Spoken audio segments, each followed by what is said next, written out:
is the Shaw's and Star Market Patriots Postgame Show. Shaw's and Star Market make shopping, ordering online, and saving easier than ever. Download the Shaw's Deals and Delivery app or the Star Market Deals and Delivery app today. How many touchdowns you guys scored last year? The answer is not enough. That's it. There's one answer.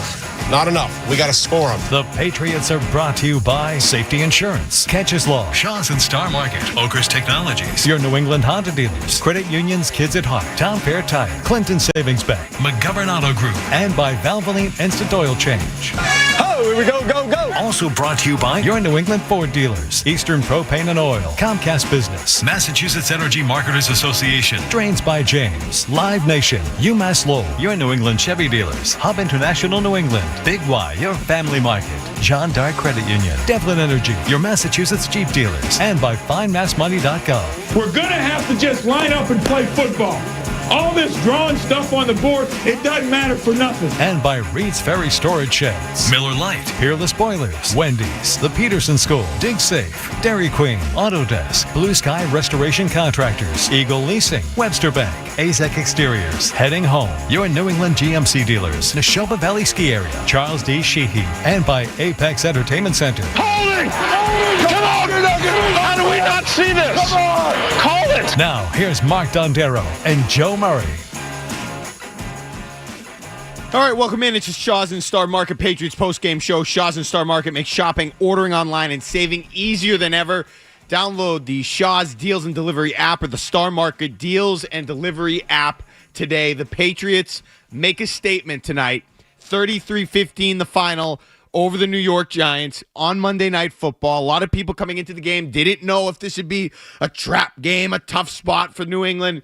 And Drake May came into it and laughed in your face and dominated. The first quarter, dominated really the entire beginning half of the game, and led the Patriots to a comfortable, clean victory in this one. Their, let's check it here, 10th win in a row to move their record to 11-2. Joe Murray, what was your big takeaway from what you saw tonight on Monday Night Football? The Patriots got contributions from their special teams to set the tone. They got Jennings on a nice opening kickoff that put him into great field position. They got another great performance from Marcus Jones, who, right now I think leads all-timers in punt returns per, average, who scored a touchdown tonight. And Drake May had another MVP performance. So, was it ugly? No. This was not an ugly win at all by any means. I agree with you. This was a statement on national television. The talk about them being injured or whatever, did you see it today? Nope. Only question mark I would bring up to be critical is just their red zone offense, but maybe Kayshon Boutte's a big part of that, who's back into the mix. But overall, this was an ass-kicking. The Giants wanted to fight, and the Patriots really kind of laid the lumber defensively and set the tone in this one. They could certainly still get better in the red zone offensively. It wasn't perfect. I thought they did make a little bit of a stride today with that pass to Kayshon Boutte. The big takeaway I had, Joey, was, and I was looking for this, I did not think Drake May was under duress for large parts of this night. I thought that the protection held up, even on incompletions, even on passes or plays that didn't work out. I thought the protection held up. And all I heard coming into this game, the Giants defensive line, I get they were dealing with injuries, and what's his name? Abdul Carter had an incident, so he didn't play early in the game. But I thought the protection, the left side, they did run to the right. They were favoring that right side of the line when they were running the ball, and that's fine. I thought overall the protection held up. We'll have Greg Bedard later. It looked like it held up to me. It looked like, to me, Drake May, of course, at times he was going to have to maneuver and negotiate the pocket, but overall it looked like he had a pretty clean look back there on most pass plays. Whether he was going deep, looking down the field, or like I said, in the red zone on that first drive where they stalled, they had to kick the field goal.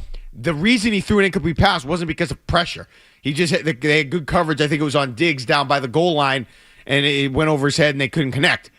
That's a big takeaway for me based on what we heard coming into this game and what the Giants could offer up and some of the things that they do well and the linemen and the draft picks they've had and blah, blah, blah. No, they did not make waves today in pressuring Drake May. And based on the injuries the Patriots have had and what they were putting out there, Vidarian Lowe, etc., I thought that was a big deal.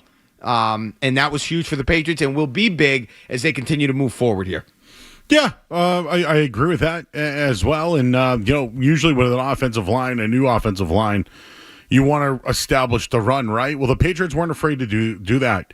Did Ramondre Stevenson run hard tonight? I'll give him credit. I thought late in the game, Trevion Henderson ran the ball very well. But the offensive line was not an issue tonight at all whatsoever, although that was a concern. But I think that they didn't change, Mark. They stayed aggressive. They were aggressive all night. I really like that. And they stayed healthy. Like, there were some times tonight, if you saw it, Drake May slid but stayed in bounds, right? There were just a lot of things where I think they knew the situation of staying healthy tonight, looking forward to that late bye. I think everyone knows that they kind of need it right now. They scored 30 points in the first half, yet it was still a two possession game in the fourth quarter. Mm-hmm. It was the scoreboard doesn't match up how dominant they were today. No. But I think they were thinking about long-term getting through the game healthy. I think that was on their mind today. Definitely in the second half, they just tried to slow it down. They were obviously more conservative. I just thought the statement that they made guns blazing, execution, they were all three phases of the game, Joe, coming out of this. The offense ready to go from the jump. Obviously, the big special teams play from Marcus Jones. They had the hiccup in the red zone, whatever. They were moving the ball. Then they end up scoring later with Booty. I thought defensively, they hit on Dart from Ellis. A couple of the plays they made to get off the field. I thought the first series, the defense finally stepped up, looked great. After maybe a couple first downs, they got off the field. All three phases of the game contributed to the way they started. And, they were up 17-0. Joe, the game was over right there. They whatever. You have more game to play at that point. It was only the first quarter, but 17-0. You're in control. And the way they were playing, everything working, they were in control, and they did not lose control. And it was exactly what you'd hope if you're the Patriots going into that late bye. I don't know how I feel about late byes. I think maybe because it didn't go well the last time, and when they came out of the bye, it didn't look good. Obviously, this team isn't that team in 2021, so I feel great about them having the bye right now. It's a perfect time for the bye. You get past Thanksgiving, you have a performance like they couldn't have asked for a better performance coming into the bye week, and now they're going to get ready for what I guess we still think are their two biggest games of the year, maybe most difficult games of the year, I think. Maybe the Ravens and the Bills, depending on what happens next. But a great time to get some rest. It appears they got out of this game pretty healthy. Obviously, they had guys that were hurt in Cincinnati. They're still trying to get them back.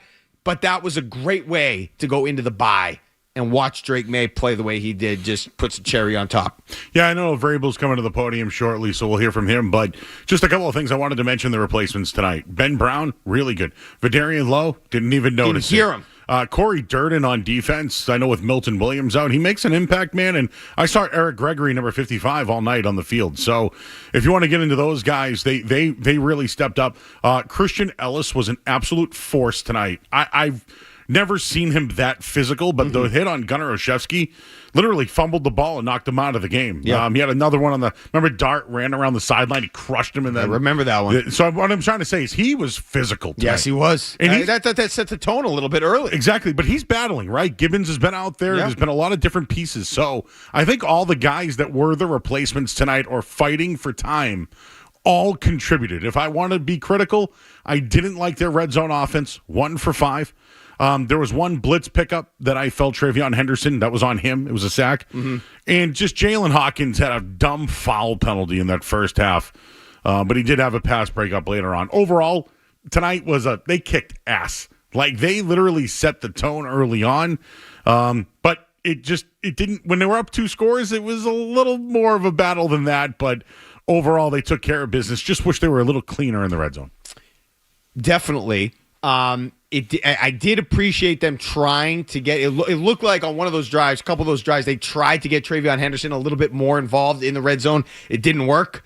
I was hoping that would be maybe some of the magic potion, the remedy that they could turn to, they could lean on. It didn't really work. He didn't really create the play they were hoping for. 1 for 5 isn't good enough. But again, when you play, they're just so good making those chunk plays and creating those chunk plays. They can score. It doesn't have to be inside the 20. You saw the pass to Kyle Williams, and that was my other takeaway.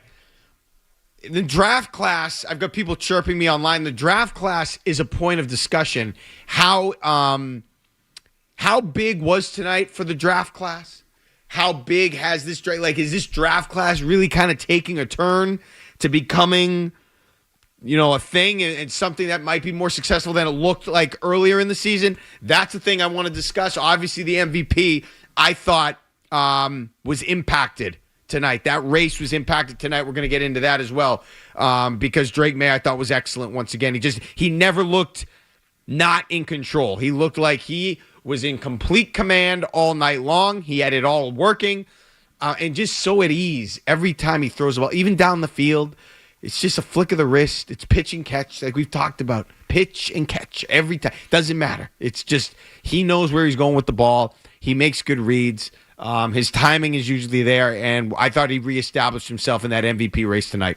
Absolutely. Hey, listen, there was a lot of talk this week about who's not going to be on the field or who's going on injured reserve and who will be back.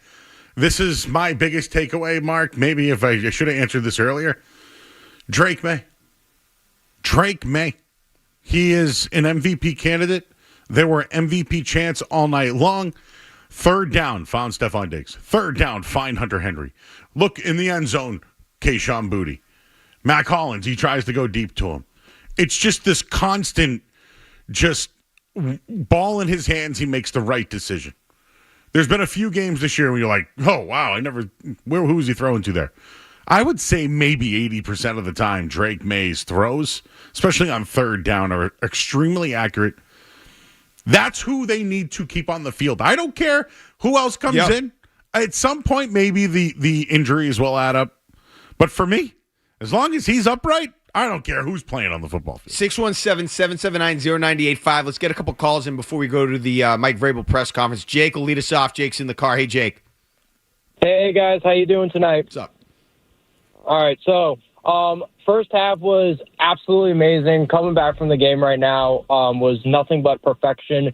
Second half, I was a little worried, but I understand what you guys are saying. They want to try to be healthy for the bye week, which I completely understand. Buffalo's coming up in a couple weeks, so I understand that. Diggs with a great fourth quarter play there. Do you guys think with this rest we'll come back more rejuvenated, especially for like Diggs and Henry, who took some hits, but or do you think we'll be going a little down like 2021? Like, what are your guys' thoughts on that? I would lean on that. And if I'm Mike Vrabel, I would use that. Obviously, it's recent memory, recent history he wasn't a part of. But, I mean, everybody that's associated with the team remembers what happened. I don't see any reason why there would be a drop-off. They're going to play some good teams. They might not win the games every game, but having a drop-off feels completely unacceptable and something that I don't even see. I'm not going to say I don't see it as a possibility, but there's no reason to calculate that they're going to have a drop-off. May has played too well, Joe, and this team in Buffalo they're going to face has not been playing. Whether Josh Allen's turning the ball over, he's got the weight of the world on his shoulders. Baltimore hasn't looked good. Mike Vrabel knows what he's doing. I think he's going to have the team focused. I think he's going to handle the bye week appropriately. And we were talking before the show, and you mentioned how well Mike Vrabel teams have done coming off the bye. Yeah, Mike Vrabel, in his career, 8 times he has come off the bye week, 8-0 in those games, and against the spread for the gamblers out there. Okay. Regression is the word I would use, not anything else. Are they slowly giving up more rushing yards? Yes. Would I say it's an issue? No. Today they give up 111 on the ground, 68 to Singletary. What are the two things that the Buffalo does well and the Ravens do well? Ravens didn't do it. They only gave 10 rushes to Derrick Henry on Thursday night. So I think those two games, I think it's going to be their defense. Right? The offense has done its job all year long, right? The defense is going to have to be ready to stop Cook and Josh Allen in the rushing attack. I think everything else, they'll be able to do it. Same thing when it comes to Baltimore. So I don't want to look ahead to Baltimore just yet. Can they get healthy enough to continue to stop the run and their offense stay on track? I absolutely think so. And they're doing it without Milton Williams. They're going to have to do it without that hurts. But I don't know. They've been so professional all year defensively. I still feel like they're going to find a way to play the complementary football that they're going to have to play. And it just doesn't feel like there's going to be a drop-off. They're just too good at what they're doing. Mike Vrabel's been too good at what he's doing. And I still think that this is a good time to work on some of those things. The red zone offense is the perfect time to address that if you're talking about a bye week situation. AJ is in Malden. Hey, AJ. Hey, on the way back from the game, great win. I feel like really at this point, the only thing that can stop them is Drake May getting injured. And it was really nice tonight. He felt like he's playing smarter. And it was like you saw the opposite end of the spectrum with Jackson Dart, who, like, I feel like just can't think about keeping himself healthy. If Drake May stays healthy, I feel like this team. Yeah, well, first of all, the Dart. I would answer that one. The Dart thing's for real. Like, I would have played Jameis tonight. Okay. Maybe they were trying to put Jackson Dart on national television, and he made a really nice play on that touchdown that we ran around. Was that a 2-point? I can't remember conversion. Nice play. Yeah. Showed his ability, whatever. Mm-hmm. Come on. He's the guy's not going to stay healthy in the league playing the way. He jumps way too much. Asinine, that hit he took. Asinine. I knew the second he hit him, it wasn't a dirty play. He was in bounds. Idiot. You can't take that hit. Stupid. Don't leave your feet. What are you doing as a quarterback, leaving your feet like that? Yeah. You just came off a concussion. By the way, when they played earlier in the preseason, he had the same thing. Yeah. Like Mike Kafka, by the way, who was here in New England, seems like a pretty good guy. He's the interim coach right now. Completely pantsed tonight by Mike Vrabel. 617-779-0985. We're going to hear from Mike Vrabel. We're going to hear from Drake May. But first, we're going to hear from Joe Murray with the headlines here on the Shaws and Star Market Patriots postgame show. Sports Hub headlines presented by Celsius Energy Drinks. Oh, Patriots winners on Monday Night Football. They're now 11-2 after their 33-15 win over the Giants. Drake May, 24-31, 282 yards throwing, 2.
tight end stack left. Hollins there as well. Henderson in the backfield, a throw to the right. And the lob is caught by Keyshawn Booty, spilling across the sideline, but not before he scores a touchdown. Patriots! Ball game! You can start your buses now. I've seen enough. What a throw by May. What a catch by Booty. Here we go, Keyshawn Booty again with the body control to create separation. It's great coverage. But what happens? Drake May puts it where only his receiver, Keyshawn Booty, can get it. Beautiful throw. Phenomenal catch. Tap, tap, down. That's 7. Patriots postgame show. Mark Dondero, Joe Murray. That was the drive of the game. The drive of the game is brought to you by Safety Insurance, providing comprehensive coverage for your auto, home, and business. Ask your independent agent about safety. We'll help you manage life's storms. That was the touchdown from May to Keyshawn Booty. 5 plays, 61 yards in 2 minutes and 38 seconds. That was the time the Patriots converted in the red zone. Mike Vrabel loved that play, and Mike Vrabel then after the game was at the podium, and his press conference is brought to you by Oakers Technologies. Well, bring me in. Introduce me then. Oh. Go ahead, guys. How are you? We'll start with Dan in the back. Okay. Just, Mike, your thoughts on getting to this point, the energy that your team came out with, the hitting, and what they were able to accomplish, and now as you headed to the bye? Well, I'm happy to be at the bye. Happy to be where we're at. Continue to improve. We have to finish better, but at least that we came out ready to go. We focused on being aggressive and attacking and keeping that mindset, and I think we did. Sophie Willow at the far right. Hi, Mike. Hi, Sophie. Just curious, with Vidarian Lowe and Ben Brown slotting in, just how you felt they did tonight. With, I think you talked pregame a little bit about the Giants' defensive front and just how that was going to be a challenge and just how those two handled it stepping in. Well, I think they handled it well. I mean, we had some positive plays, obviously, offensively. We need to be better in the red zone, but, I thought that they did well. Again, from first view, we'll have to see what things go on tomorrow. It was a penalty that cost us a touchdown, so that's tough. But, a lot of good things to build on and continue to improve and, really focus on things that we're going to have to do a little bit better down the stretch here. But, I think that just proud of what the team has done week in and week out, whatever the challenge was and whatever has been presented to us. Pretty consistent and loud MVP chants for Drake tonight. Just what impressed you most about his performance? I think he's able to keep his composure, keep his eyes downfield. I thought he makes some of the best plays. I think are just the extensions, the scramble for a first down. To scramble and stay in bounds there late in the game, knowing the situation forces them to call a timeout, and then. Not throwing incompletion there at the end of the game and, scramble.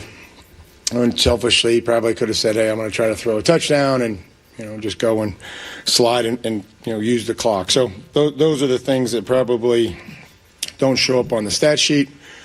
I thought, being accurate downfield and being able to give, Keyshawn a real catchable ball there in the end zone was nice too.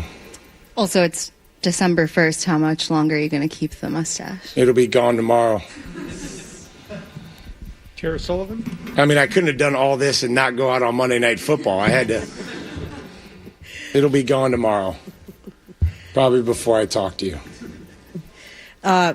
Mike, how would you describe just the message in terms of, knowing the bye week was looming, knowing the Giants came in with 2 wins, and just making sure that your guys, you came out so fired up? What was that messaging in that way? Well, I don't know how many wins they've had. I know that they get ahead, and they were had Denver beat and had some other teams beat, put a bunch of points and yards up on Detroit and Chicago and all those other teams. So, I think it was about just being aggressive and attacking and trying to keep a competitive stamina throughout the game and a demeanor no matter what happened. And I like the way that we started and. Like to finish a little bit better, but we're doing a lot of good things to help us win, and I know there's some things that we can do to continue to improve on. Mike, you said being aggressive and attacking a couple of times. Does the way some of the way that Christian Ellis had some of those bigger hits at the beginning of the game, is that something that everybody feeds off of? Is that something that kind of gives you guys a lift? I think I certainly did. I think our fans did. I think our team did. And again, that's, it's a weekly reminder to the quarterback, our quarterback. We show him every week. Like, I wouldn't get too cute over there by the sidelines. It happens every week. And so Christian's playing, through the whistle, and as long as the player's in bounds, he's going to try to hit them legally. And then on the kickoff, we take a lot of pride in covering kicks. It was a matchup. They were top 5, and they were number 5, and we were number 6 in kickoff, and I expect us to be in the top 5, and that's what I try to tell our kickoff coverage team. So it was good to see that, the impact that it can make, and turning the ball over as well. Mike, how important was it to keep momentum heading into the bye? I don't know if I looked at it like that, but I think we just focused on what the next task was, and put a plan together and allow our players to feel confident in it, and then figure out what the bye week is and who needs to be here for treatment and who needs to get away, and that's kind of what we focus on. And I don't think I was necessarily concerned with any sort of letdown because the bye was here. I think that be a lot of players and people that are ready for the bye and earned it, but I don't think that we were looking ahead to anything. Mike, to your right here. Kind of similar, but 10 straight wins now. Week after week, you guys keep taking care of business and avoiding the slip-up. What's been the key to not having one of those? Just things we talk about, and doing our best to take care of the football, and playing complementary. Today was obviously special teams that gave us Marcus is just a fantastic returner, and I'm proud of the guys on that unit. They take a lot of pride in blocking for them. We took care of the guys on the edges, and those are tough. Those can be backbreaking for an opponent, and so we try to do everything we can to avoid them, and we try to create them. So I think just the complementary phases, staying consistent in the message, and the players coming in here each and every week, and practicing and preparing and obviously executing, and then when things don't go right, try to get them fixed and come back the next drive.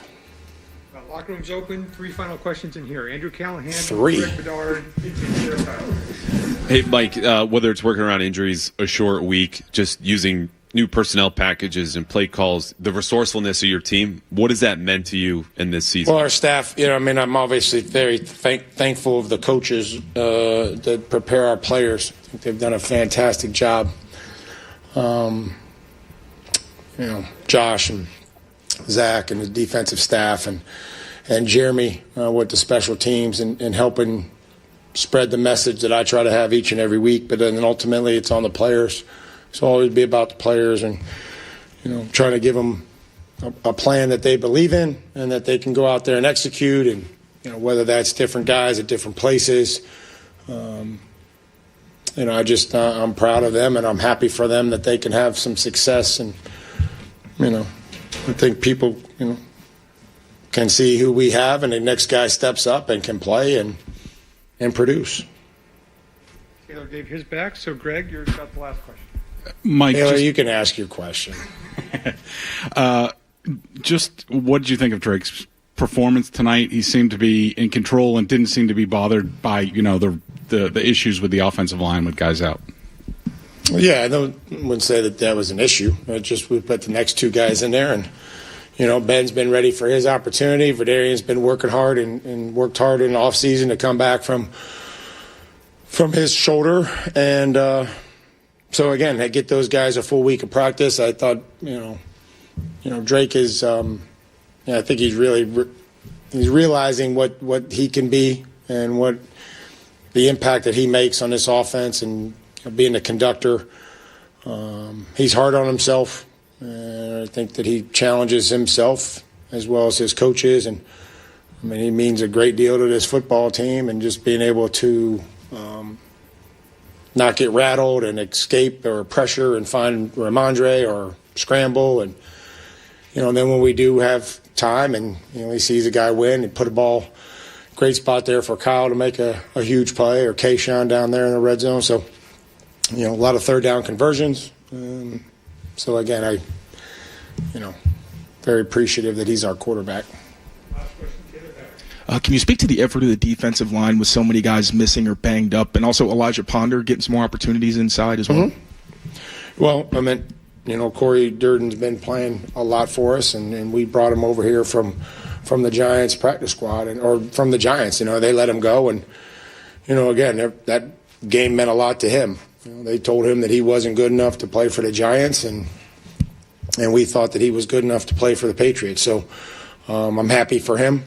It was, made some plays and continues to help us, but also help himself, and I love that. You mentioned Ponder, just trying to get some other guys in there, rushing and with some speed, and obviously their quarterbacks can scramble and run, and we just felt like that was a package that we could try to use and get some other people out on the field. Thank you, Mike. Thank you. All right, that was Mike Vrabel. His press conference is brought to you or powered by Oakers Technologies. Our coach knows a winning playbook is the key to success. And when it comes to your company's technology, the Oakers playbook has been unstoppable for over 100 years. Happy holidays from Oakers, proud partner of your New England Patriots. That was Mike Vrabel analyzing what we all saw tonight, which was a dominant Patriots win. Just my big quick takeaway on that, Joe.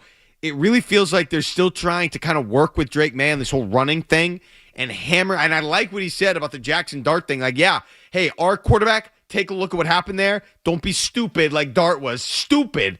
And take hits like that. It was stupid. Absolutely. And just a couple other things to mention. He mentioned what he liked about Drake. His composure, his eyes downfield, how he extended plays, his scrambling ability, his situational awareness and staying in bounds. He felt that he could have kept it alive and made a throw. Instead, he knew the situation slid, kept the clock going. So he was impressed about that. And then he mentioned that the aggressive attitude all night long was there and that they really wanted to start fast tonight, and they certainly did. 617-779-0985. We're going to hear from Drake May coming up. More from you and the phone calls right here. That's all on deck on the safety insurance checked out on the Shaw's and Star Market Patriots postgame show on the Safety Insurance 98.5 The Sports of Patriots Radio Network.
along with Diggs stacked on the outside right. The snap back to Drake. The blitz coming. May moves up, throws a long lob. There's separation there, and the pass to Williams is perfect. Touchdown, Patriots! He caught it. I was worried if he's not in. I mean, if he's in, this is one hell of a catch with the feet. He dropped this in the bucket. What a throw by May. They showed blitz, they bailed, and then they had a late blitzer come. May stayed in the pocket, stayed with it.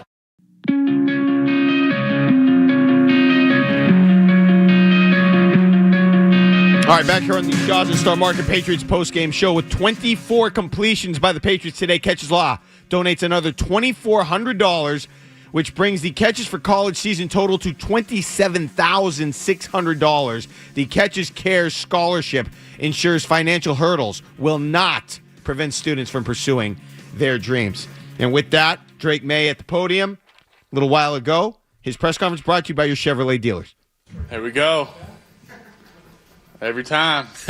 Hi, Drake. What's going on? How are you? Doing great. How much did you and the team just kind of feed off the energy? You guys came out with a lot of energy, too. Where did that come from, and what was that like to watch all three faces kind of take it to them from the start? I think it started with Coach saying no naps. You don't want to come out here and start fast. And we knew this team has been up in a lot of games, and they got good players over there. They have some good talent, and we wanted to try to get on them fast. And Marcus helped us with that. What a return for him, and the kickoff coverage. I think just all phases of the game showed up at different points, and I still think offensively in the second half we got to put some more drives together to put the game out of reach. Drake, Coach Vrabel just said that you're realizing what you can be and the impact that you make on the offense. What is that to you? Just trying to be the face, trying to be the conductor. He calls it the conductor of the offense. Trying to be the face of the offense, trying to want the pressure. You want to the ball in my hands, and I've tried to show that all year and throughout my career. So that's what I kind of feel like, and know they feed off of me and feed off my energy and feed off of what I say to those guys and what I say mean something to them. So just when adversity hits, I got to respond, and then from there, I just got to be, the same guy, same guy every day. Don't try to change, and just be myself. That's what the guys like the most. So. I was just going to stay on Coach Vrabel. You hear those MVP chants a lot, whether you hear them or not. They're there. Do you think he's mounting maybe a campaign for Coach of the Year? Yeah. He also promised to shave the mustache. Are you happy or sad about that? Exactly. I thought it looked good. I think it was for a great cause. I think he. I think the awards. I think he'll probably say the same thing. He's worried about each and every week, and that stuff will come. But he's got my vote, and he's got a lot of people's vote. He's got everybody's vote. In this organization, and in that locker room, and I'm sure across the league. Your coach referenced the hit the other quarterback got and playing through the whistle, and he intimated that might have been a subtle reminder to you on certain plays on being careful about being taken down hard. So I guess two quick questions. Did that resonate with you in any fashion? And was there any winking or eye contact from your coach after that play? No, I think it's something that's been across the league that showed up with quarterbacks near the boundary or near the sideline, just kind of relaxing. And I think I learned last year the Chargers, I had one on that same sideline over there. I got smacked on the sideline. So just be smart and know you almost got to accelerate or get down or do something over there. But I think Jackson he makes some good plays with his feet, so he's tough to handle. Your coach didn't look at you and give you one of these or anything like that? Yeah, I don't think you needed it. I don't think you need to. You heard the hit from the sideline, so I think everybody in the stadium knew. Andrew Callahan on the left. Hey, Drake, excuse me. Just as far as tonight, what went as planned and what might have surprised you, if anything?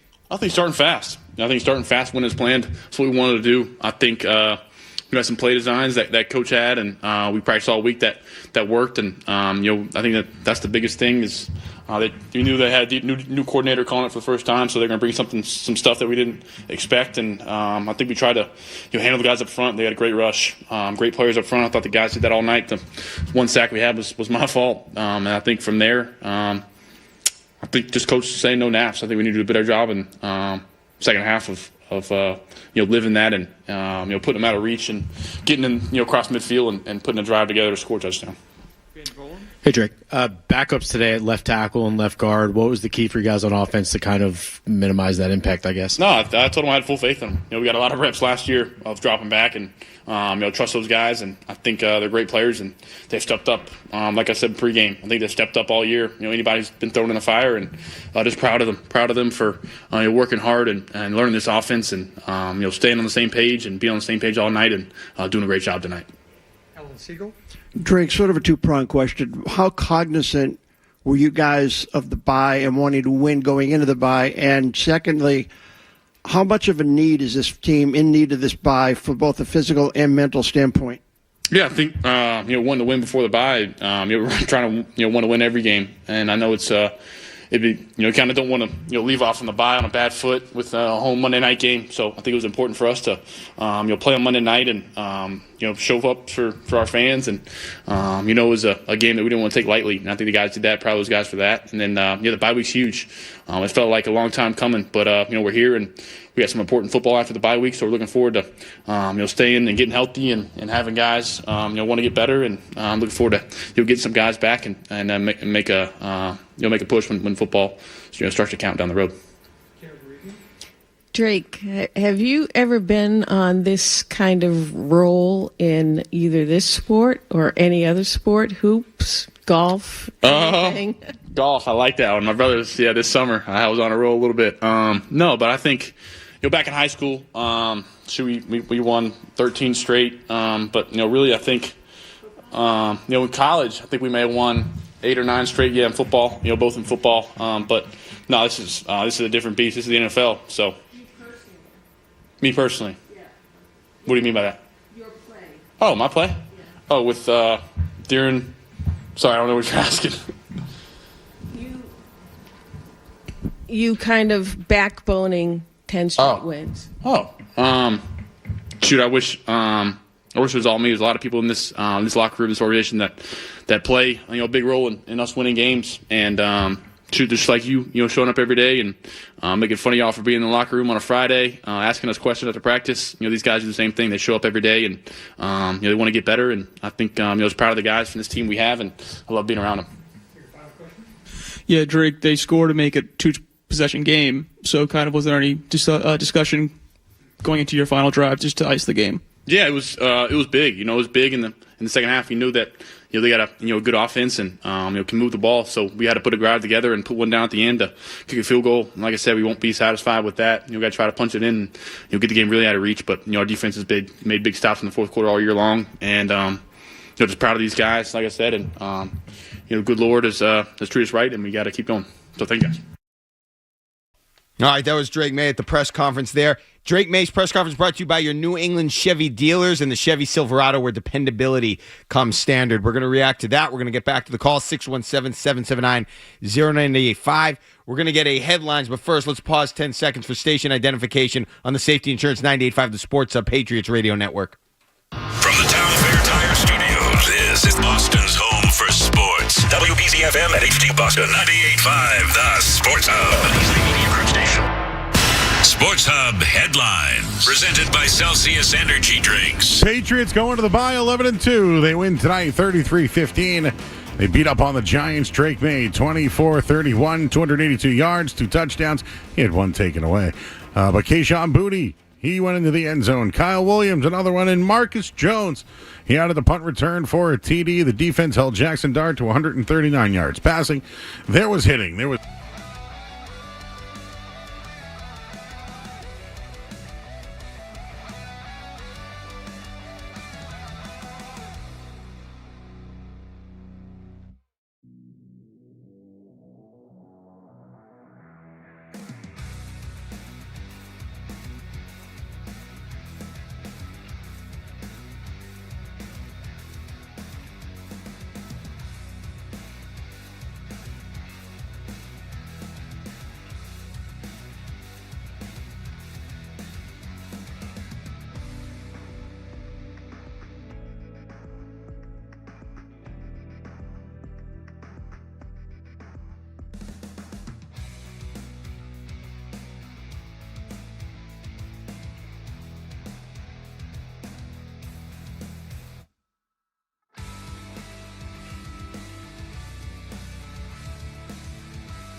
Star Market Patriots postgame show, Unclogging the Gaps, brought to you by Eastern Mass's leader in drain cleaning and pipelining, Drains by James. Slow drain, clogged drain. You need to contact Drains by James today at drainsbyjames.com. They give a poop about your pipes, and that was the Travion Henderson 26-yard run on the night. Henderson 11 carries, 67 yards, with that long being the 26-yard run. And I thought he played well. I thought, it wasn't an explosive night, but I thought it was a good show. He set up a couple plays for the Patriots and had a couple plays, cut that chunk play right there. So that was good. Let's go to the phone. 617-779-0985. We appreciate your patience. Nick is in New Bedford. Hey, Nick. Hey, guys. I just want to talk about the red zone offense. I know you guys said they were struggling, but do you think they were holding anything back for later in the season or playoff contention? And also, what do you think about Koo's kick? Do you think it was a swing and a miss or? I've never seen anything like that. I don't know if that's a check his phone situation or what. I don't know what yeah. I was trying to smell it to see if it was smelly. It wasn't a good play. What was he how does that happen? What was he doing? Did he lose his mind? What happened? What are you doing there? How do you kick the ground? This is a professional. I know. It doesn't happen. This isn't Charlie Brown. Not his best kick. No, it was crazy. Do I think they're holding something back in the red zone? I don't think this is the time to do that. That's not advisable at this point. I would get some if I'm the Patriots, I'm trying to increase the confidence that I have in the offense down in the red zone. Maybe some of the plays you don't have to show everything you got, but show something or call a play that you do think will work based on the struggles you've had down there. I do think there's an element of, hey, Josh McDaniels has plays that he likes that he doesn't call because you're waiting for a bigger moment to maybe unleash them, but at the same time have something down there that works, because 1 for 5 after the way you've played in that spot and you've performed in that situation hasn't been good enough. I'd like to see more productivity, and I haven't. I wouldn't be surprised if it was like 1 for 10. Like if we went back maybe to last week. Yeah. It's not good. No. It's not. So we were talking about this off the air. I would like to be critical of Josh McDaniels. Like I always am. Do I think I say this every week, but his fingerprints have been a part of the success of Drake May. There's no doubt. No doubt disputing it. But this was a guy that could draw plays up on the red zone and find anybody. Maybe they are holding things back. Maybe they do have in mind maybe Drake May not running in the red zone. So maybe we don't know that, and we're expecting more, and they've taken that piece away. When it comes to crunch time, they'll probably open it up more. So maybe they are. Mm-hmm. Maybe that is a thing. I do think that's part of it. But I do want to be critical that it's not looking good right now. No, it's not. And tonight they went unbalanced. They brought that Mumford kid in a couple of times. They had two tight ends. They had Westover. And they went big body, and they couldn't score. So what I would do is get a little thinner. Maybe put Diggs in the slot, keep Hollins and Booty on the outside, and try to go a little bit smaller. But you do have the offensive line. See, there's a lot of moving parts. I do think they're holding things back, but it's not perfect. They have to figure this out. I don't think they won't figure it out. I think they will look the part come playoff time. And if they don't, Joe, this is unacceptable. Again, I don't think that's going to happen. I do think when it matters, they're going to perform in that area to the level that we want them to perform. But it can't be what ruins them. They've had too much time, Joe. They have too many options with the way May can run the ball, with how talented he is, the decisions he makes, the guys they have along the pass catchers, the guys they have behind May, the running backs. They're good enough to not be bad in the red zone. They have to, and they've had time. They've known this has been an issue. Josh McDaniels has to find an identity for this team in the red zone and with goal-to-go situations especially. They haven't done it well enough, and that it just simply cannot be what dooms them. I don't think it's going to be, but I'm just sitting here a couple days after Thanksgiving as they head towards the bye and telling you that can't be what downs them, because May's too good. May's too athletic. He makes too many good decisions, and they've got too many options between pass catchers, tight ends, running backs. Just the mentality overall that Mike Vrabel should be able to, infuse into this team, running the ball, whatever. Figure out a way to be more productive down there. This cannot be what downs them or what dooms them in the playoffs. Can I just give you one? Yeah. To be critical of May, when he threw it to Travion Henderson, I think he needed to lead him a little bit more. He did. So was the play maybe right? It probably was.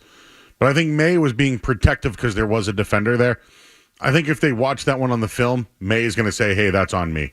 So was it a bad play? No. But if you let him a little longer, it's probably a touchdown. I need more rhythm there. They need to have more rhythm in the red zone. I need more success, sustained success, and it just hasn't been good enough based on what you're working with offensively and how good this offense has been. Benny in New Jersey. Hey, Benny. Hey, guys. First off, I want to say I really enjoyed the game. Love the offense, but when should we start to worry that they're not able to punch it inside of the red zone? So I'm not there yet, but these past 2 games, they've been there, but they just can't punch it in. When should we start to worry about that? Well, I'll tell you when to worry, Benny. I'll start worrying when they're trying to do it in a game where they have to have it and can't do it. Maybe that's come up before. I don't know, Cincinnati, maybe at one point they were down. When it has to happen in a big game for the number 1 seed, or obviously in a playoff situation where you want to convert in every red zone opportunity and they can't get it done, I feel like this team, based on their play and their record and everything else, deserves the benefit of the doubt almost. So when they need it and have to have it and can't get it done, that's when I'll be really worried. Until then, I'm going to just be mildly concerned. I'm trying to get the exact numbers here. But the Patriots, as far as scoring touchdowns in the red zone, 24th in the league. Yeah. They were 19th heading in overall tonight. So just scoring touchdowns alone, they're 24th. Buffalo is 11th. Yeah, I just don't think that's good enough based on what you have at quarterback and on offense overall and how they've played offensively. It's not good enough. And I'm looking for Baltimore, who will be coming up after that. I believe they're ahead of the Patriots as well. All right, let me get Michael in Connecticut. Hey, Michael. Hey, guys. Hey, Mark, Joe. How are you? What's up, man? Thanks for having me. Listen, I just wanted to say that it is December. The Patriots are 11-2, and that was unimaginable at the start of this season. And I just want to bask in the glory for a minute. Listen, this wasn't a perfect game. They kind of slowed down in the second half. But unlike the last few weeks where we watched them play with their food, not finish out games, this was a game where not for a single moment I had a doubt that the Patriots were going to win. And I think that's amazing. I don't know. I want to hear what you guys think. Well, May being an MVP front runner now, or whatever it is, we'll talk about it, was not on anyone's radar. Nobody predicted that. Nobody thought that was even possible. We didn't have one conversation surrounding Drake May and an MVP level season. That completely changed the NFL, this organization, the franchise, like all of the above. That was the absolute game changer that nobody expected. May being the MVP. I mean, we thought the defense could do kind of what they're doing, but May being the MVP, that was the biggie. And I'll just say this. Drake May is picking everybody up, and everyone's bought in. Stephon Diggs is bought in. Mac Hollins is constantly, and Hunter Henry's bought in. Like Ramondre Stevenson, they tried to get him going a little bit today, right, because he didn't last week. Everyone's bought in. The line's built. It's because of Drake May. I would tell you this. I think that holiday sales went up because of Drake May. The trading card industry has gone up because of Drake May. Like the interest, the Pro Bowl voting came out today. Who's number 1 in Pro Bowl voting? Drake May. Yep. He has risen. And listen, Caleb Williams is up there too, right? He's in first place in his division as well. It's just that the impact that May has made. No. One was the number 1 pick. Yeah. The other was a polarizing figure. The other guy's just a humble guy who did it at North Carolina, is now with, obviously, Mike Vrabel. But just comparing the two, one was the number 1 overall pick. It's the third overall pick that's got everybody talking. And the Heisman moments, if you will. I don't know if anybody has more of them this year, and that includes Matthew Stafford. Not that I'm watching every Stafford snap like I do with May. But, I mean, just some of the throws he's made. The way he's made the way he's handled his business and taken care of business for the. I mean, nobody has a better mixtape, I feel like, from a quarterback perspective this year than Drake May. The throw to Kyle Williams in Tampa, that throw to Diggs in Buffalo where he was getting dragged down, first down, the throw on the run to Diggs in Buffalo. I mean, we could go on and on and on. There's nobody else that can compete with what Drake May's doing. And not just the visuals, but the production in game that's been leading to these wins. Look, there's still things to figure out. Can he come back from down 7 in a playoff game in the fourth quarter? We're going to find all that out eventually. But for now, him being the MVP has been the biggest thing. 617-779-0985. We're going to talk to Greg Bedard at 12:35. More of your calls when we get back here on the Shaw's and Star Market Patriots postgame show on the Safety Insurance 98.5 The Sports Hub Patriots Radio Network. I'm David Andrews. And I'm Will Campbell. New England football plays hard. And snow days, Will.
Once again this season, as part of their Apex Cares program, Apex Entertainment will be donating $100 to support autism education and research at the New England Center for Children for every converted field goal. For more information, go to apexentertainment.com. Andy Borregales tonight did miss one field goal. Once again, though, his solid play continues. That was later in the game. Wouldn't say it was a game changer. Borregales tonight, 4 of 5. Missed one kick, 80%. So, didn't need it really tonight, but they're going to need it when they get into the playoffs, and the Patriots are certainly headed there right now in control of that number 1 seed in the AFC. Back to the calls. Lucas is in the car. Hey, Lucas. Hey, I've been looking at this backfield in Detroit with Gibbs and Montgomery. Yeah. And it almost kind of reminds me of like a better version of Ramondre and Travion. You got the fast, zoomy young guy in Travion who can have an explosive run here and there. And you got the knuckles and Ramondre can punch it in the short yard situation. Thanks. I'll let you guys talk about it. So I'm not willing to go there. What are your thoughts on that, Joe? I would say no in the Lions' offensive line is way better. Yeah. So, I mean, Thunder and Lightning? No. I don't think they're there. They've been too inconsistent. Stevenson hasn't even been in. Look, Henderson has been – like, I've enjoyed Henderson. He's come up with some big plays in some big spots and at times has looked really good. He's not Robert Edwards. This isn't Terry Glenn. It's not that type of rookie season. We'll see what happens down the stretch. There's time for him to really continue to surge up or show up in a playoff. Do you think he could be Sony? Let's just use Sony Michel for an example. I think he could be Sony Michel. Like Sony Michel really turned it on late in the year. Yes. They leaned on him. And I think that's more applicable than Robert Edwards or Terry. Because Lawrence Maroney, they brought in as a first-round pick, and they kept Corey Dillon around, and Maroney couldn't take the torch. Do you think Henderson's taking it, though? Do you think he's taking the job? I think I give him the edge. I wouldn't say he's taking it and get out of the way. Nothing else matters. And I mentioned this earlier. I do think Vrabel tried to give Stevenson a chance today. He did. He wasn't bad, but the 3.3 yards per carry I think is the issue for Stevenson. Yep. Right? He can run. And the fumbles are going to be that's where it comes back up. But late in the year, can Travion Henderson be a guy they rely on? I'll tell you this. He hits the hole and he follows the lanes. That's for sure. He's not one of these guys who tries to give you the moves. When he runs between the tackles, he follows the holes. I would like to see him get outside a little bit more on some pitches. Sure. But maybe that's something they're keeping to pull a lever later on. To this point, I think Sony Michel, not the same style, obviously, but in terms of impact, very applicable. Similar, doesn't suck by any means, has some nice moments, does some good things. He is not a game changer the way Glenn was. And I don't think he's been as productive, obviously, as Robert Edwards. When you look at his rookie year, he was crazy that year. And then we all know what happened, unfortunately. Ernie is in Lynn. Hey, Ernie. Hey, guys. I'm just coming off a big high from this game. I think I don't see a football team playing better football right now than the New England Patriots. I had them up there with the Rams already, and just coming into this week, I don't see anyone playing better than them right now. Even like you look at the Eagles, the Packers, and the NFC, the Bills, and no one's playing complimentary football all three phases quite like New England right now. Are they the best team in the NFL, Joe? I would say after having a Sunday off and watching the games, the Patriots make the least amount of dumb mistakes. Now, tonight was Jalen Hawkins. I thought I didn't like what Jalen Hawkins did, but I watched so many games yesterday where I said, man, the Pats can beat any of these teams. They can beat any team. I would still give the edge to the Rams, based on experience, and Stafford has done it before, and the coach, and their defense is really good. But their division's tough. Their division they got is tough. Seattle. Seattle's really good. 49. So that's what I mean. They had to worry about their own little housekeeping. Correct. While the Pats get a bye and then have to take care of business against the Bills. Right. So I would just say, if the Pats do that, I think they hold their ground. But again, meeting the Rams and whatever, that's a Super Bowl discussion. Going forward here, you need to stay healthy. Even if they lost to the Bills, okay? Let's just say they do. The Bills have a lot of making up to do, right? Looking at the AFC, we can do this. The AFC, the Patriots are far and away the front runners to win this thing, to get the number 1 seed. The Broncos have a tougher schedule. But I think we talked about this off the air as well. The Broncos impress in Denver, but I still think the Patriots have a quarterback that makes bigger plays than their quarterback. Is their defense better? Maybe. That defense got gashed, but all night long. Coaching might Mariota. Coaching might be a wall. Mariota. I know the Hawaiian terms. The Denver thing, playing at Denver, I think would always be a problem. It's no different than playing in Miami. Sure, it's a good team. I watched a lot of that game, all that game last night, and Bo Nix, I like Bo Nix. He does make some boneheaded plays. He makes mistakes. He'll make ill-advised throws. I don't think Drake May makes as many mistakes at this point as Bo Nix does. That would be my takeaway from if we're comparing those two. Will is on the line. Hey, Will. Hey, guys. One thing I noticed tonight, there was a situation where Stephon Diggs, close to the end of the first half, before they went for the field goals, 4th and about 10 yards, he felt frustrated or seemingly frustrated of not going for it. I'm just curious as to your thoughts as, when does aggressive play dance the line of, misalignment with what the players' expectations are? So obviously, we're 10 wins in a row. Fans appreciate the aggressive play, but with more important games coming along the way, the margin for error becomes smaller, and when these 4th and so often calls are expected, then when do they become a problem? I like overall the way that Mike Vrabel has handled 4th down. I haven't agreed with every time. I think one of the big ones in Buffalo, they didn't go for it, if I remember right, and I thought they should have gone for it. They kicked the field goal. But overall, I don't think he's just handcuffed to the analytics. I think he kind of uses his brain, his gut, and makes a decision that way. He's aggressive more often than not, which I appreciate, but is also willing to take the points when it's the best time to do that. So I kind of like the way he's handled things, and I'm certainly not concerned with Stephon Diggs thinks. If I'm Mike Vrabel, I don't care what he thinks. We'll go for it when I say we'll go for it. Yeah. I think Diggs just is aggressive and loves Sure, what's going I like on, that. and he hasn't been a problem at all. So tonight they needed to take the points. Take the points, play defense, make that. Did you come on? When the second they said Jackson Dart was starting, I knew it was over.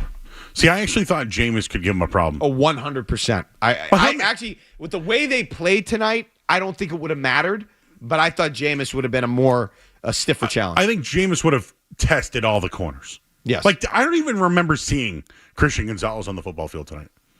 I can't even. He had one hit, one big tackle. Okay, so you remember it. I don't. Yeah. Like, I remember Carlton Davis should have intercepted a ball. Correct. I thought his play has improved the last few weeks. He's been better. He's been talking a lot, too. Okay. And what I mean by that is in the press. I haven't heard much from him, but lately he's been talking. I know we got Bedard coming up. All right, yeah, we're going to have Greg Bedard's going to join us after the break here. We're going to go to a headlines here on the Shaw's and Star Market Patriots postgame show first with Joey. After that, we'll get Greg Bedard. Sports Hub headlines presented by Celsius Energy Drinks. Patriots 11-2 now. They win 33-15 tonight. Drake made 284 yards, 2 touchdowns, one to Kayshon Boutte, the other to Kyle Williams. And Marcus Jones opened things up with a punt return for a touchdown. And the defense held Jackson Dart to 139 yards passing. They're the top seed in the AFC. They'll take on Buffalo at home in 2 weeks. The Bills. They'll host the Bengals this Sunday. Headlines are brought to you by Valvoline Innocent Oil Change. Enjoy quick and convenient vehicle maintenance this month. Visit NewEnglandOilChange.com. You'll save 15% off an extra oil change at Valvoline Innocent Oil Change, the official oil change of busy people. I'm Joe Murray. We'll talk to Greg Bedard of the Boston Sports Journal coming up next here on the Safety Insurance 98.5 The Sports on Patriots Radio Network. Hi, it's Matthew Slater. Every great project starts with the right partner, and Boston's best contractors know Charles D.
bostonsportsjournal.org. And with that, we welcome in Greg Bedard of the Boston Sports Journal. A little late night big boy. Greg, good evening. How are you?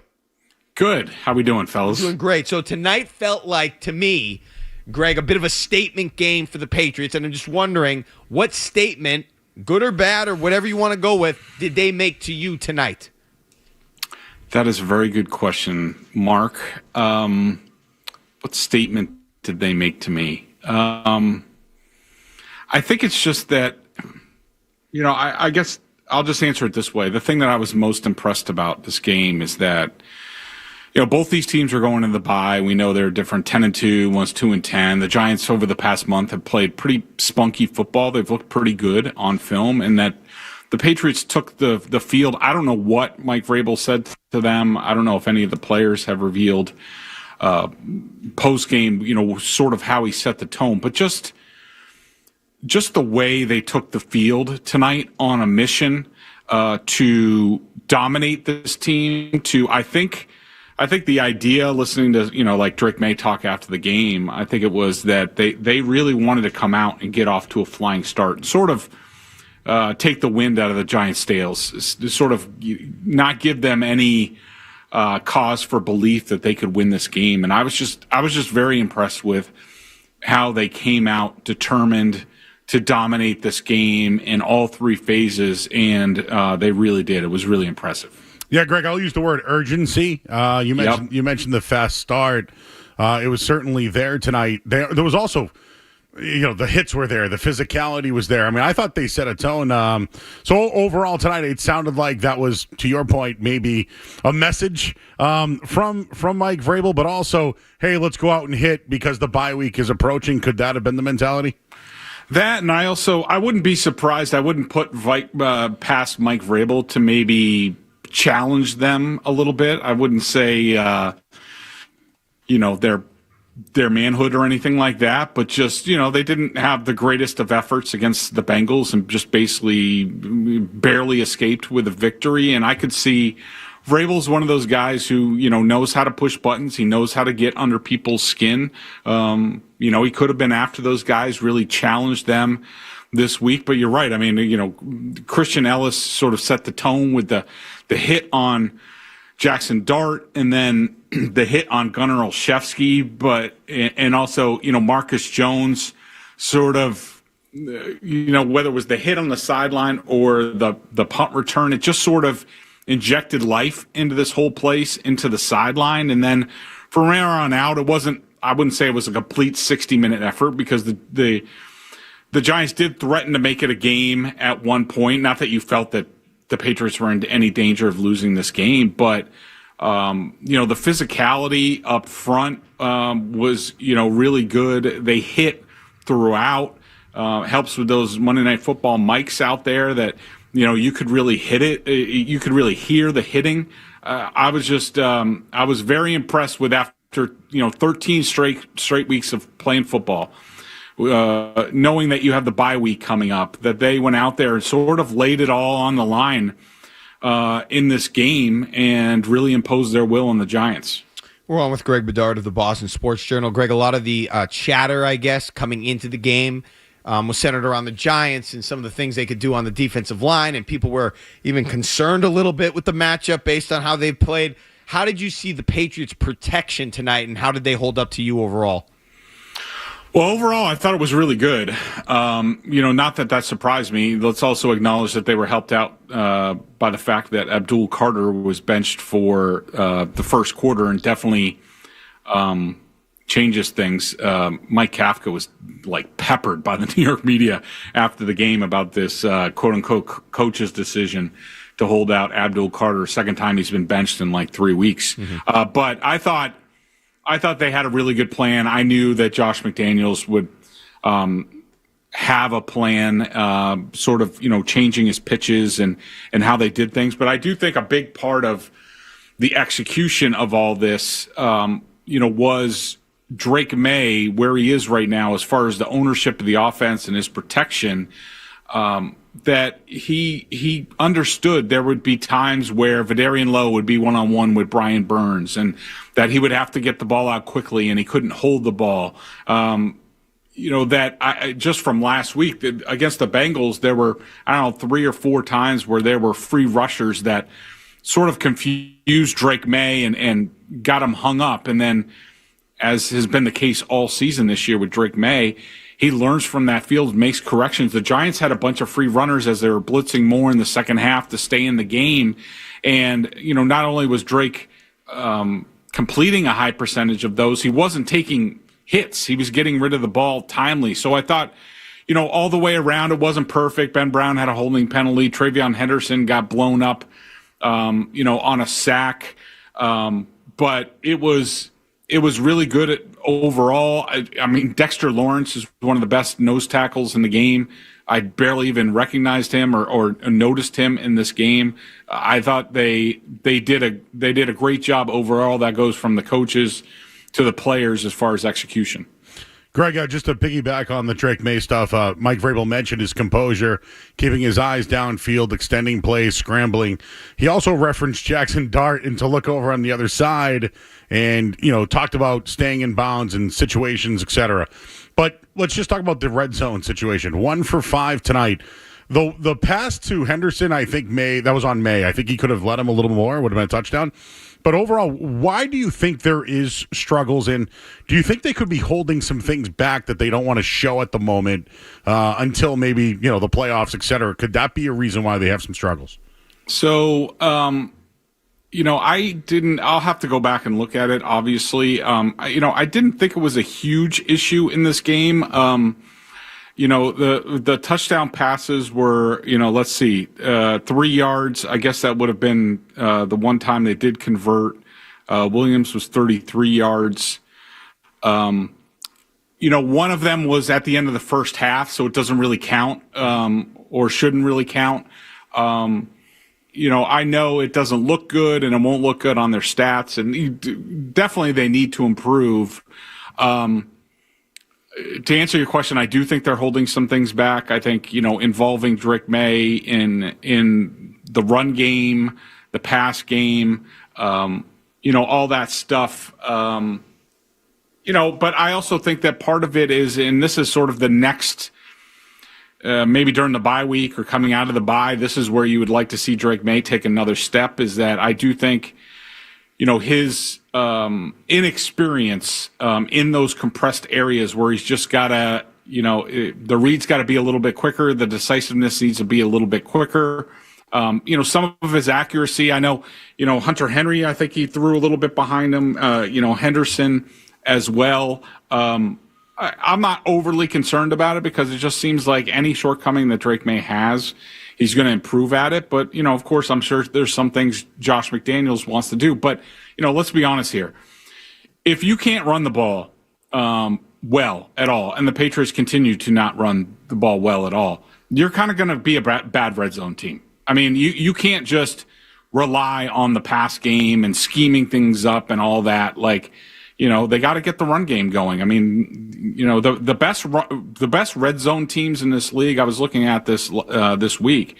A lot of them are some of the best run teams in this league, and with big imposing offensive lines.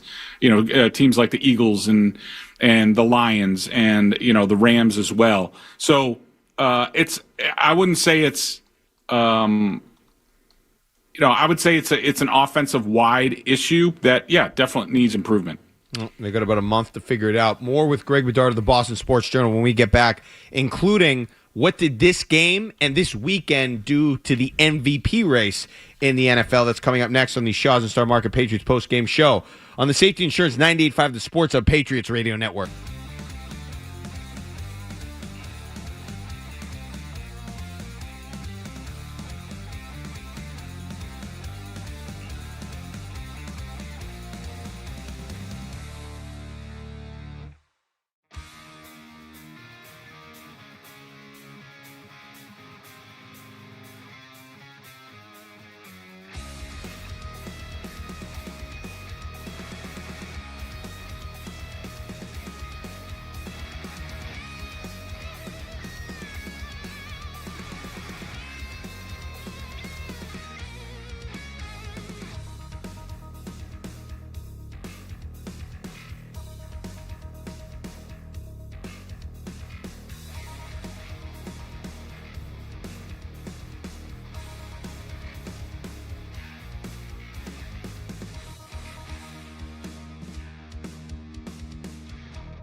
Housing Heading Home is changing that. Get involved today at headinghomeinc.org. And we're back here with Greg Bedard of the Boston Sports Journal. And Greg, obviously a very interesting night, a very interesting weekend. Obviously, Drake May involved in that MVP discussion tonight would have added to it even more if they allowed that Hunter Henry touchdown late in the game. But 282 yards, 2 touchdowns, no picks, certainly looked the part. Juxtaposed to what Matthew Stafford did, not horrific, but 243 yards, 2 touchdowns, 2 picks in a loss at Carolina. I'm just wondering what this weekend did for you in terms of how you view the MVP race. Well, I would say at this moment, I think for me, Drake surged ahead a little bit. The beauty about this is that, we'll see what happens. Looking at both schedules, both quarterbacks have sort of showcase games. The Patriots, as soon as they get back, Buffalo, and then on the road against the Ravens. Same thing for Stafford. He has 5 games left. He has Detroit at home and then at Seattle. That's a bit of a tough deal for Stafford, especially at his age. That is a Thursday night game at Seattle.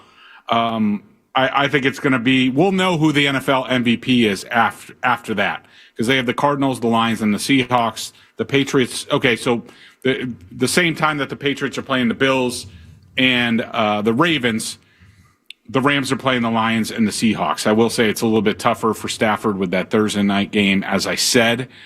So I think Drake May definitely has as good a case as anybody.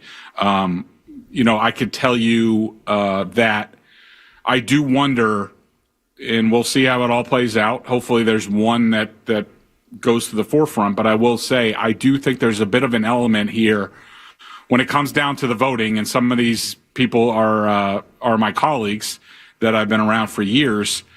There could be a case that if it's close, if it's a tie, they're going to go with Stafford as sort of a lifetime achievement award. Not to say that he doesn't earn it. I mean, look, the guy's got 32 touchdowns and 4 interceptions. May has 21 touchdowns. Well, plus tonight, 23 touchdowns, 6 interceptions. So I think that if May's going to win it at his age, just his second year, I think it's going to have to be, he's just going to have to be overwhelming, or Stafford's going to have to, look old, lose some games, lose the top seed, that sort of thing. Because I think if it's close, I think the vote's going to go for Stafford. Hey, Greg, just on that, I know this really has nothing to do with today's game, but sophomore seasons for quarterbacks, right? Dan Marino threw for 5,000 yards. Even Kurt Warner had a huge 41 touchdowns. Brock Purdy had a pretty good year, 31-11. Lamar Jackson, 36-6 MVP his sophomore year. I think that's the biggest thing of Drake May this year. He's 21 touchdowns, 6 interceptions. Can he continue to climb up that ladder of great sophomore seasons? And should I be comparing him to some of these others who had those great sophomore seasons? I don't see why not. Of course, I'm going to be biased to my guy Dan Marino, and that 84 season sort of caused me to become a Dolphins fan, seeing that up close when I was living down there in South Florida. To do it at that time, that was that was now 41 years ago that Dan Marino did what he did that year. It's been, look, I'll just say it this way. And I'm writing my column currently on this. I asked Vrabel about Drake May in the postgame press conference, and Vrabel, basically the answer that he gave was as close to you'll hear Vrabel give flowers to his quarterback. He's obviously impressed with Drake May. I just, every week I'm more and more impressed with him. I mean, he made it look easy tonight, and that was not easy. And he keeps improving at things like I talked about earlier with free runners. Today he dealt with that with ease. I'm sure he'll get better in the red zone. And I think, we'll see down the stretch in some of these bigger games, I think they're going to use his legs a little bit more. He's protecting himself better. His decision-making is basically flawless. He barely ever puts the ball in harm's way.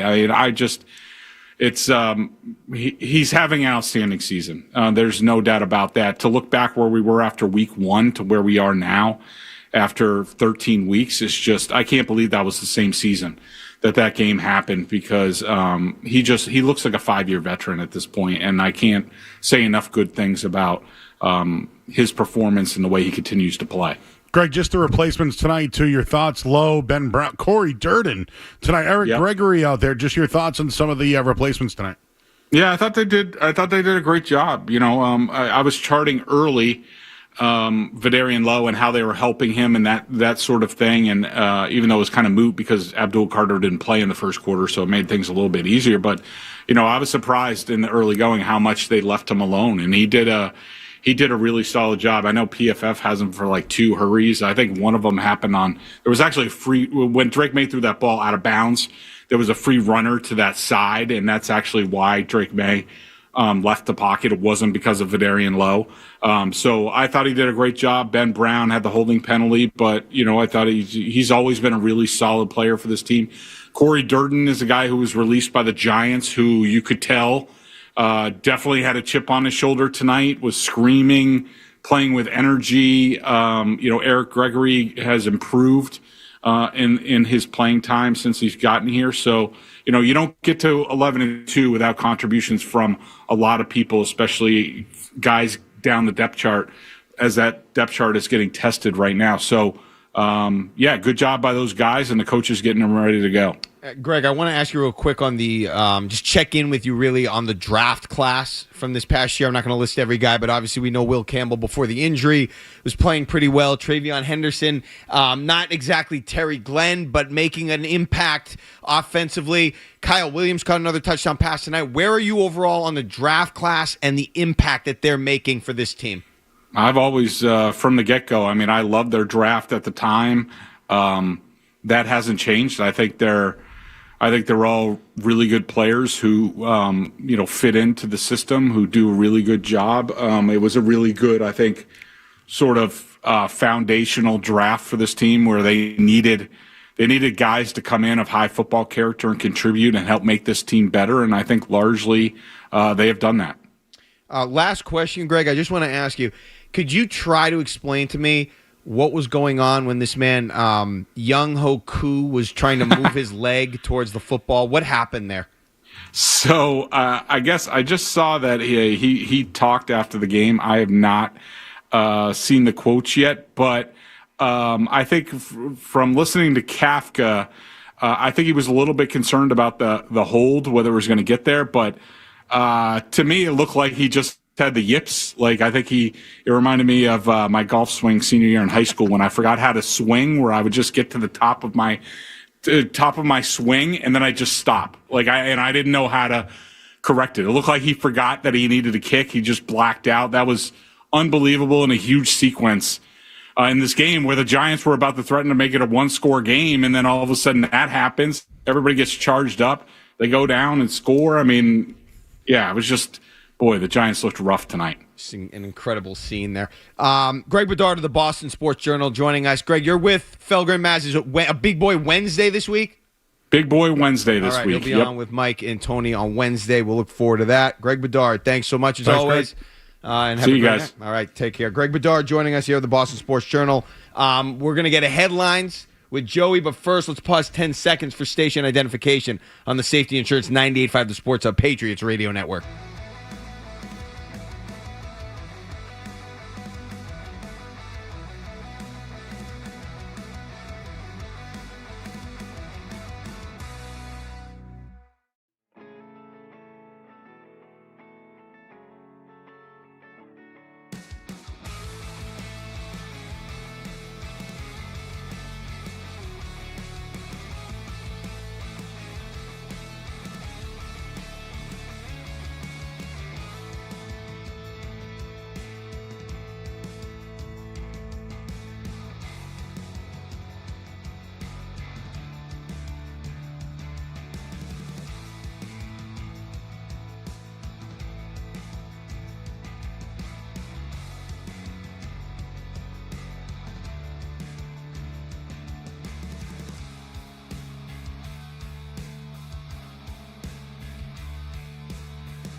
call. Brian's in Texas. Hey, Brian.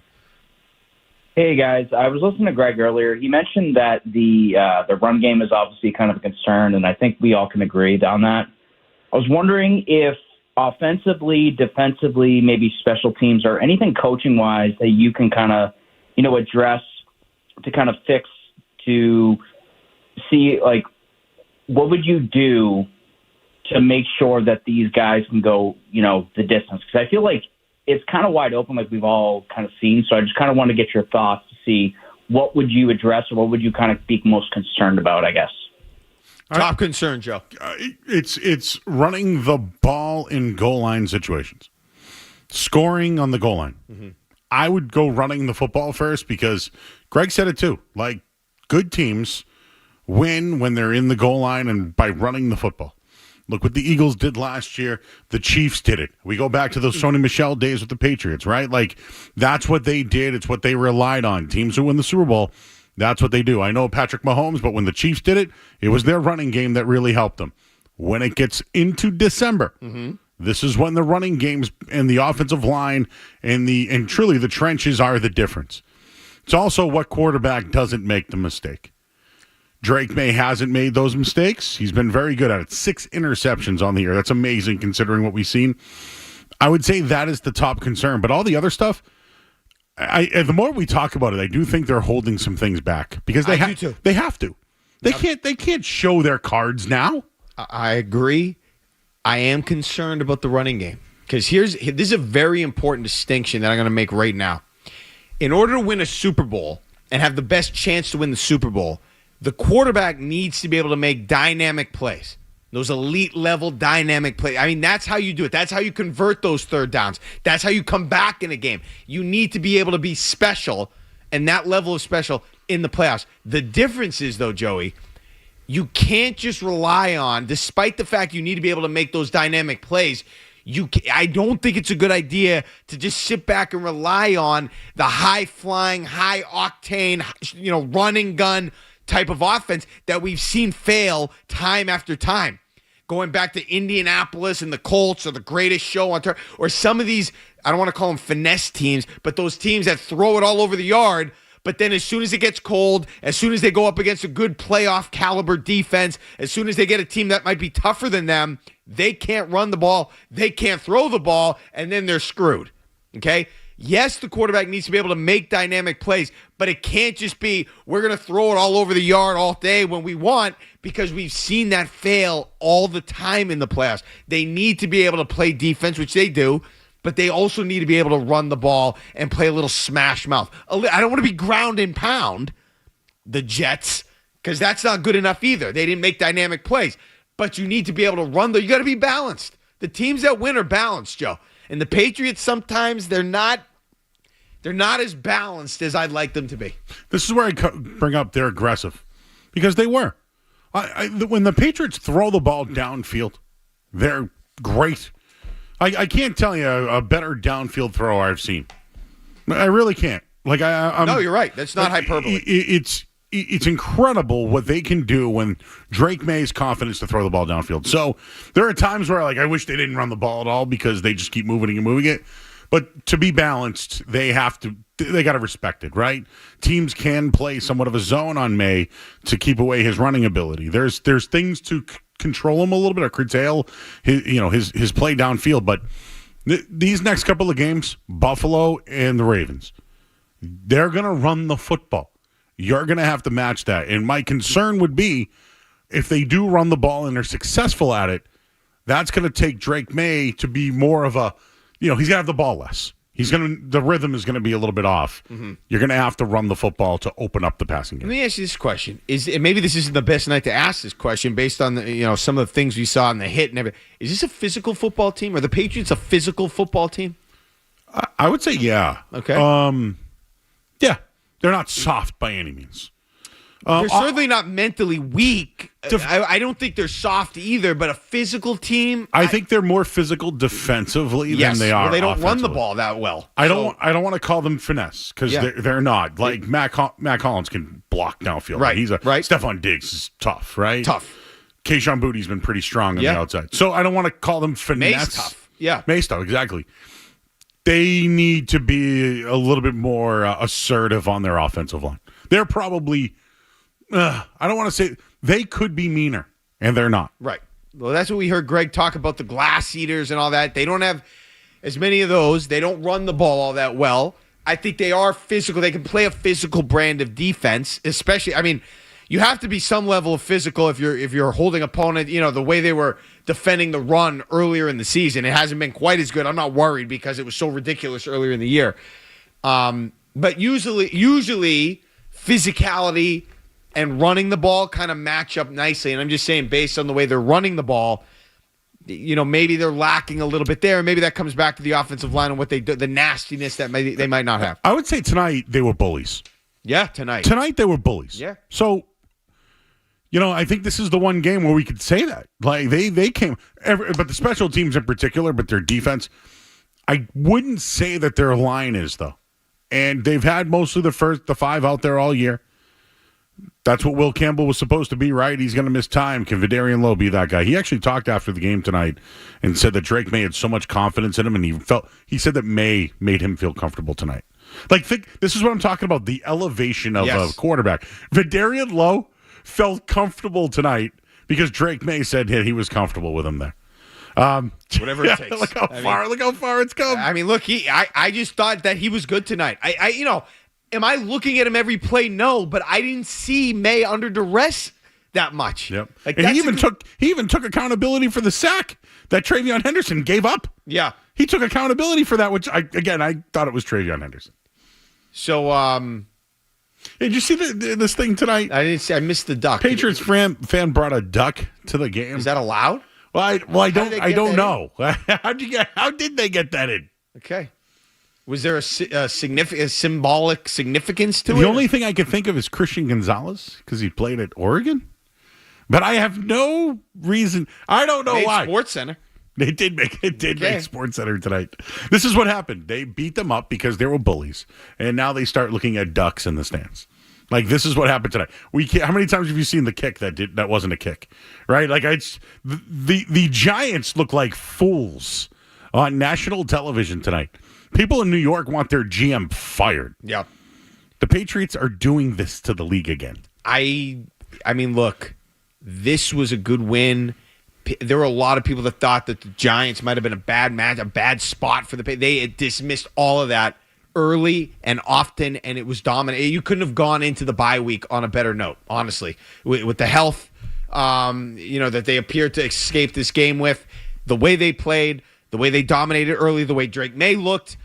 It was a little bit, rocky in the red zone again, but they still were able to convert at least one of those plays, and there's room for growth. So you can take something away. You can challenge yourself to get better during the bye week in that phase. And they got to, speaking of phases, all three phases of the game came out and they were on fire tonight, all of them.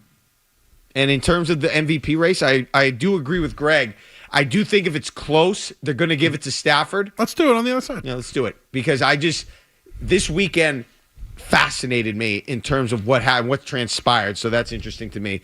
And we'll get to that. That's coming up next on the Shaws and Star Market Patriots postgame show on the Safety Insurance 98.5 The Sports Hub, Patriots Radio Network. I'm David Andrews. And I'm Will Campbell. New England football plays hard. And snow days, Will, they're not in our playbook. No matter the weather.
First and 10. May drops back.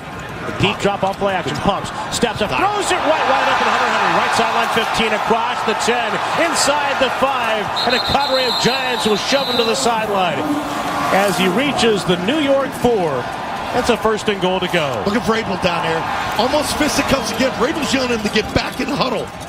Great pocket for Drake May again to set his feet. Little slide up, and Hunter Henry is wide open on that bow to the left side. To the right side. They flex him out 3 yards to give him a brand new free release. I mean, nobody touches him. And they terrible coverage.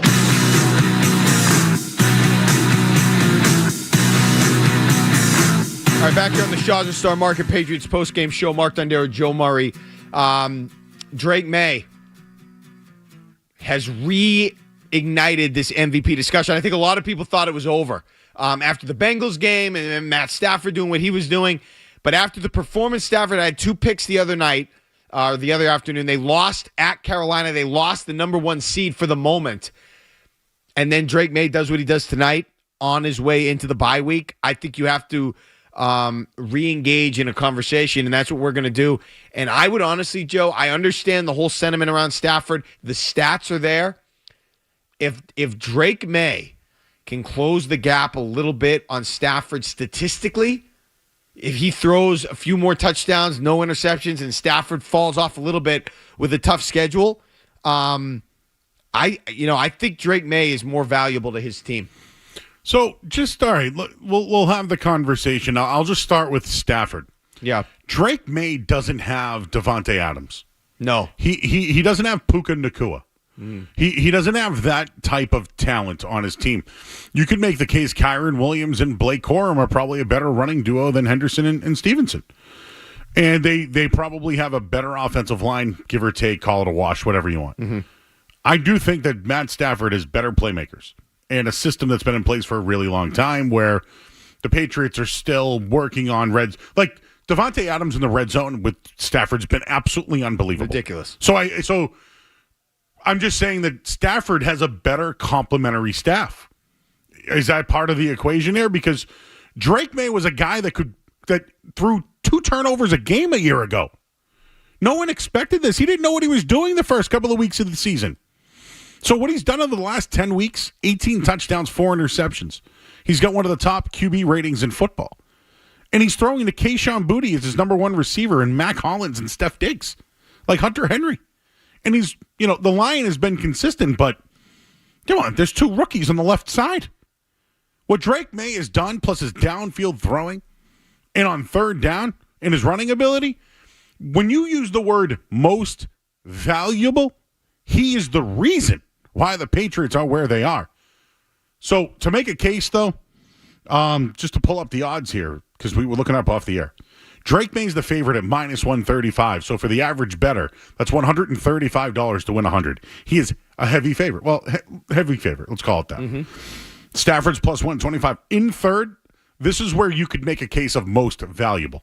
I don't think he wins the award, but if you want to make the case, Dak Prescott is at +1,500. Where were the Cowboys without Dak Prescott? Where were they? Middling to low team who fired their coach, right? He's had a couple of good weeks now. He always puts up good numbers. I probably wouldn't make him an MVP. The next guy is Jordan Love. Too inconsistent for me. Josh Allen, could he sneak back up with a win? He's +2,500. Caleb Williams would be the guy I'd make a case for. They're number 1 in the NFC. Plus, the number is +6,500. $100, 6,500. He's a guy I'd make a case for. No one thought the Bears would be this good. Same situation. First-year coach, right? Brought in a bunch of different draft picks that have contributed. Free agents as well. That's a guy I would look at as most valuable. I just don't think he's going to get there. But if the Bears keep winning and seal the deal, and something happens to May or Stafford, I bet you that's the guy I would take. So a few of those guys you mentioned I know they're on the board. They would not even be a part of the conversation for me. Jordan Love, the Green Bay offense, they've been way too inconsistent. They were AWOL for a few weeks there. I can't get on board with him as the MVP. Dak Prescott, Nice season, valuable to the team. I think he's benefited from George Pickens. And that team, they would have to, they are way too close to 500 right now for him to be the MVP. It might not be a playoff team. So no, they're not going to be a playoff team. Why would he even They're not be going to be a playoff team. I don't think they are going to be a playoff team. I do like what you're saying about Caleb Williams. I'd have to look. I'd have to analyze his statistics a little bit more. What about, and the other guy I like is Sam Darnold.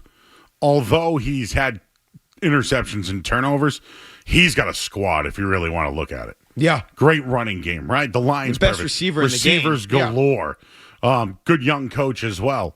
So that's just one of the names. I think Daniel Jones has fallen out of the race. And I'll just throw one more at you just for giggles. Mm-hmm. You watched him play last night. He's part of that draft class as Caleb Williams and Drake May.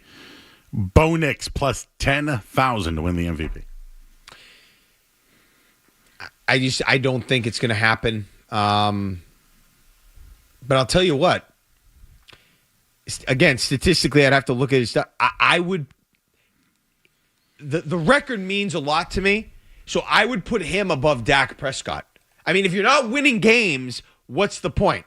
You need to consider the statistics, but the MVP in the NFL has to be about, especially it's a quarterback award, you have to win games. Okay, and Dak hasn't won the games. Bo Nix has found a way to win games. And if he could find a way to get close statistically, that could put him in the conversation. I don't really think he's in it. Caleb Williams, I think, is more in it than Bo Nix. And he's got 17 touchdowns, 5 interceptions. If that ballooned to 25 touchdowns and 5 interceptions, and they continue to win, they get the number 1 seed, you're going to be talking about something there.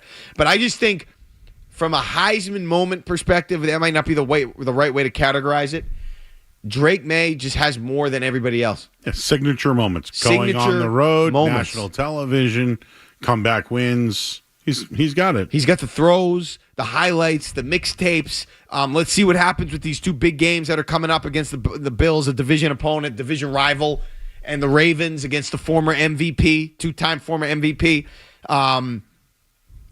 I think what Greg said is correct. I do think if it's close, they are going to give it to Stafford. Obviously, I'm biased. I would not do that. I think if it's close, I would give it to May just based on pure value. I think he's just more valuable. He's this was completely unforeseen, and he has totally turned this team, this organization, this franchise around. That is irreplaceable value. And I honestly think if the Rams would be in a bad way if Matt Stafford got hurt. Well, but I would feel better about them. Right. I would feel way better about them if Stafford went out than if May went out for the Patriots. Oh, yeah. So my boy Tommy DeVito, who I hung out with. You hang good boys now. That's right. I love that relationship, by the way. Right. I think that has a ton of potential. Tommy Cutlets and Joey Murray. Oh, my gosh. Get going something. That's got to be like a podcast we were talking cannolis over the weekend. Oh, man. Just real quick on the MVP. You're big on it. But historically, winning the MVP and winning the Super Bowl hasn't gone hand in hand. Correct. But you're cool with it this year. Well, you know why? I still think it's gonna be very uphill for the Patriots to win the Super Bowl. But you know the other reason, probably the biggest reason why I want him to win that award? I'm fearful of the regression that we've seen a lot of these quarterbacks experience. And I feel like winning the MVP would eliminate that. You didn't see a regression from Lamar Jackson. Has he been as good this year? No, but a regression? He won another MVP. You didn't see a regression from Patrick Mahomes when he won it early on. So I don't want to see that regression that we've seen from even a guy like C.J. Stroud. Even it might not be a huge... Trevor Lawrence. Justin Herbert. I don't want to see that up and down, and then he all of a sudden is just kind of a middle-of-the-road quarterback. I want him to really explosively announce his presence, and I just feel like there's no better way to do that than winning the MVP. And if he can do that, doesn't mean he's going to come. He won't come back a little bit or come back down to earth once they get more tape or more film or anything. But I just feel like that makes you really solidified. If you can win, if you can get to the level of winning the MVP, you're not going to see that regression. You're going to be a big player. The only regression I could see if we're looking ahead to next year, schedule will be harder. Yeah, like no doubt. And now the the target will be on the Patriots, right? And well, do they spend money? How's their draft class go? Sure. Mike Vrabel in his second year. So I'm not there yet. I'm at the bye. I think we need the bye ourselves. Do. I'm not there yet with the draft class. I appreciate that they're still involved in making some plays, and we'll see. Maybe they turn into being a really good draft. I still think Travion Henderson is underwhelmed overall. Still good, but just not quite, like I said, like I keep comparing him to some of those real impact skill position rookies. I don't think he's that. Like I said, Williams had a great catch tonight. 1 catch for 33 yards. It's nice. He's involved. It's better than what we've seen from a lot of guys, but I just don't put him – I just don't think it's next level yet, and I still need to see more. All right, I really buy in. I got a couple of things for you, and we can do these. We got to go to. I want to ask you about Campbell and Wilson's future. Yep. And I got something. You were just bringing up like MVP, and I brought up that sophomore year stuff to Bedard. Yes. I want to run that by you. Let's do that. All right, we'll do that when we get back. This is Shaw's and Star Market Patriots post-game show. Joe Murray has the headlines, and we'll be back. Sports Hub headlines, presented by Celsius Energy Drinks. Patriots winners tonight, 33-15 over the Giants. They're now 11-2 on the season. Drake made 2 touchdown passes on the night. One to Keyshawn Boutte, the other to Kyle Williams. Marcus Jones, a punt return for a TD that really opened things up in the defense while they were hard-hitting tonight and held Jackson Dart to 139 yards. Pats are the top seed in the AFC. They'll take on Buffalo at home in 2 weeks. The Bills, they'll host the Bengals this Sunday. Headlines are brought to you by Valvoline Innocent Oil Change. Enjoy quick and convenient vehicle maintenance this month. Visit NewEnglandOilChange.com. You'll save 15% off an extra round through oil change at Valvoline Innocent Oil Change, the official oil change of busy people. I'm Joe Murray. We'll have more of the Shaw's and Star Market Patriots postgame show after this on the Safety Insurance 98.5 The Sports at Patriots Radio Network.